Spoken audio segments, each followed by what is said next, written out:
On the night everything fell apart, the rain came down with a fury that felt almost symbolic, like the sky, long complicit in keeping buried secrets, had finally decided to wash them away in a storm that made the asphalt tremble and the windows weep. Lightning slashed across the sky like open wounds on raw flesh, briefly illuminating the inside of the house where Clara sat frozen, perched on the edge of the bed, her eyes locked on some meaningless spot on the floor. The silence in the room was deceptive, thick, heavy, like the silence that comes just before an emotional bomb goes off.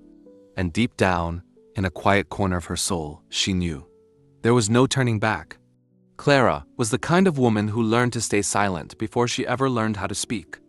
She grew up between walls that muffled screams, in a home where love was conditional, rationed like a scarce resource, given only when convenient for others. That's why, when she met Gabriel with his promise-filled eyes and hands that swore to protect, she believed she could finally breathe without fear of being betrayed by her own hope. He was kind, patient, and above all, present, at least in the beginning. Like most beginnings that seemed too perfect to last. To anyone looking in from the outside, their marriage was a display of happiness. Exotic vacations, candlelit dinners, smiling photos with poetic captions. But Clara knew from the first unexplained disappearance, from the first cold glance disguised as exhaustion, that something beneath the polished surface was broken. And still, like someone desperate to glue together shattered glass, she clung to the belief that love meant perseverance. That maybe the problem was her. That if she were more fun, more beautiful, more understanding, maybe he would look at her the way he once did. But that night of thunder and sharp truths, Clara saw everything. She saw the messages on his phone, each one a blow, each word a dagger. I miss you. When are you coming again? She still believes you? Words written by another woman, read with wide eyes and trembling fingers, as if she were holding a loaded weapon. Time stopped like in a nightmare you can't wake up from. And then came the cruelest part. The photos. The two of them, together, smiling. Him, with the same eyes that once swore eternal love to her. The ground beneath her vanished. The walls began to spin. But there was no scream, no dramatic outburst. Clara simply closed the phone, stood up, walked to the mirror, and stared at the woman looking back at her, a stranger, exhausted, but still standing. And that was where everything changed. In that place where the pain was so sharp it stopped hurting, Clara made a silent, cold, and final decision. Because sometimes what remains unsaid weighs more than every word ever spoken. Clara had never believed that betrayals happened all at once.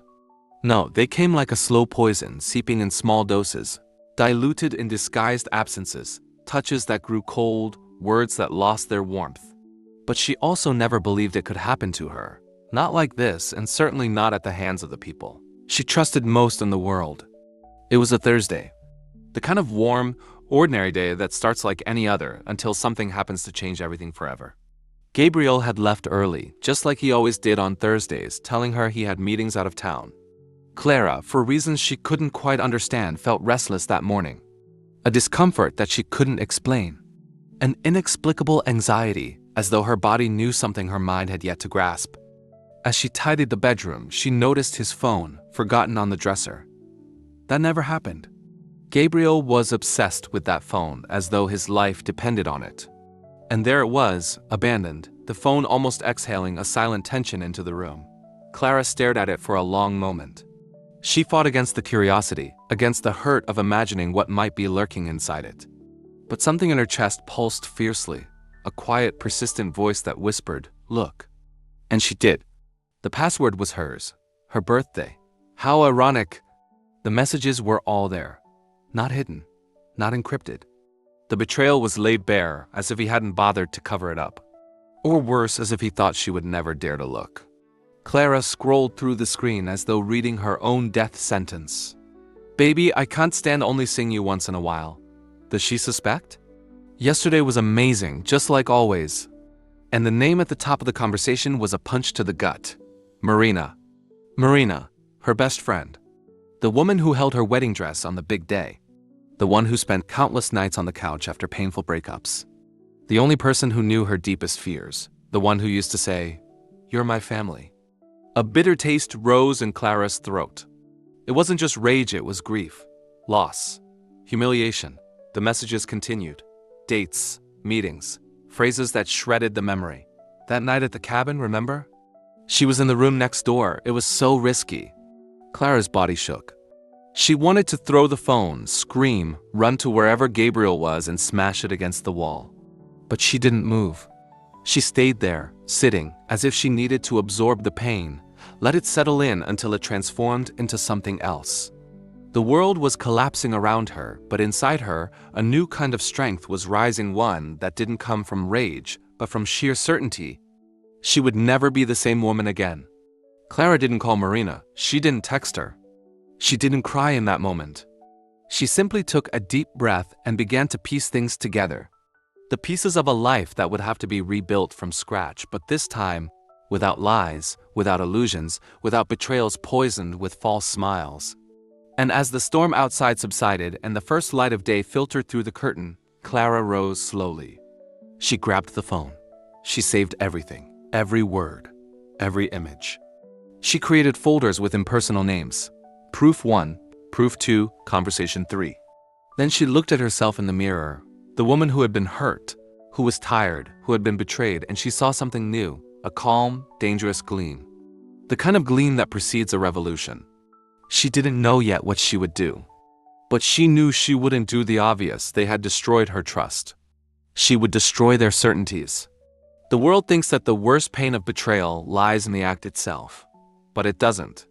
The real pain resides in the theater of lies, in the hugs after the betrayal, in the I love yous that tasted like poison, in the exchanged glances at dinners while she served wine for the two of them, smiling unknowingly, the joke at her expense.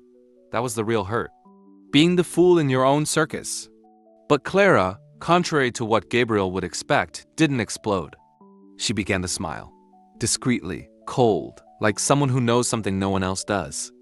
The kind of smile that precedes a plot twist. The next morning, she made breakfast calmly. She used Gabriel's favorite mug. She kissed his forehead as usual. And when he asked if everything was okay, she replied sweetly, "Just a little tired. I was thinking of visiting my mom in the countryside for a couple of days, maybe 3. I need some fresh air." He agreed without hesitation. Marina showed up late in the afternoon to talk about an old project the two of them had. Clara welcomed her with a hug. The betrayal still burned, but the control she had over herself was almost chilling. She was no longer the same woman. And that's where the game began. In the days that followed, Clara did what few would do. She silently planned the downfall of both of them. Not out of petty revenge, but for justice. For all the nights she cried alone, thinking she was the problem. For the trust violated. For the love wasted. She hired a private investigator, paid in cash. She gathered evidence, times, photos, car plates, cloned WhatsApp conversations, old messages that were deleted and then recovered.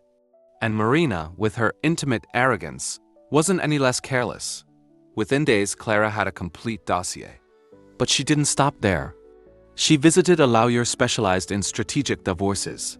She revealed the affair. She showed the evidence. And together, they devised a plan so that, at the right moment, Clara would walk away from the marriage with everything. The house, the accounts, her reputation intact, and Gabriel utterly destroyed. Marina would lose something precious too, but that would come later. She just had to wait for the perfect moment. In the meantime, she played it cool. She sent smiling pictures to the group of friends. Responded to Marina's messages with emojis. She slept next to Gabriel, like a tranquil wife. But inside, Clara was already someone else. She was already far away from all of that. The following week, she set up a special dinner. Table set. Expensive wine. Candles. Gabriel arrived with flowers, perhaps a remnant of guilt poorly managed. Marina also showed up early, as a surprise guest. Everything unfolded just as Clara had predicted. She raised her glass, smiling. Then, calmly, she picked up an envelope from beneath her plate. She handed it to both of them. "Before we start, I wanted to show you something I prepared with a lot of care. A little gift." "What's this?" Marina asked, suspicious. "Read it." Slowly. There's a lot of information. Inside the envelope were copies of messages, printed photos, dates, receipts. A summary of the affair, a meticulous exhibition. Gabriel paled. Marina choked on her wine. "You thought I didn't see, didn't you?" Clara said, her voice firm and almost sweet. "I saw. and I let you dig your own graves. Now every lie is a receipt. And you know what the best part is? I'm not going to scream. I'm not going to beg. I'm just going to disappear from your lives. But before I go, I'll make sure the world knows exactly who you are." She stood up. She handed a flash drive to Gabriel. "This is for when your boss asks why you were fired. It has copies of that company computer you used to arrange your meetings." Then she turned to Marina.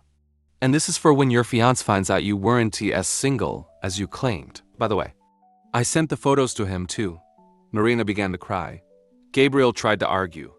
Clara only smiled. "You chose to bury me alive. You forgot that some women rise from the dead stronger," and she walked out, without looking back. After that night, Clara didn't cry. She didn't scream. She didn't seek revenge like in cheap soap operas. She didn't reach out to friends to tell the story with a victim's tone. She simply started over. She rented a small apartment near the sea, where the silence was pure and the wind didn't carry memories. She began to paint again, something she had abandoned years ago, when Gabriel complained that the smell of paint was too much. She discovered that she still knew how to make bread, that she liked the sound of her own laughter, that sleeping alone was, in fact, peace disguised as loneliness. She didn't learn much more about them. Marina tried calling, sent messages saying she was sorry, that she never meant to hurt her. Gabriel also attempted to reach out, more out of desperation than love. Clara didn't respond. Not a single word. Because true power isn't in shouting in the middle of the street. It's in turning the page and letting the conscience of others rot on its own. Clara moved forward, with grace, with dignity, with a soul cleansed by the experience of walking through hell and coming out whole, not because it didn't hurt, but because she chose not to sink into the mud they threw on her. One day, sitting on the balcony with a cup of tea in her hands, the sun casting a golden glow on her hair, she wrote something in the notebook she kept beside her bed. "Some betrayals destroy us, others reveal us." And sometimes the fall is only the beginning of who we were always afraid of becoming: strong, free, and in control of ourselves. And that was the last tear Clara shed for people who never deserved even her silence. True strength doesn't lie in seeking revenge with fury. It's in rising with grace. Pain has the power to destroy, but it also has the power to reveal. And sometimes the very people who try to bury you are, unknowingly, planting you to bloom in a place they would never expect to see you again, above them,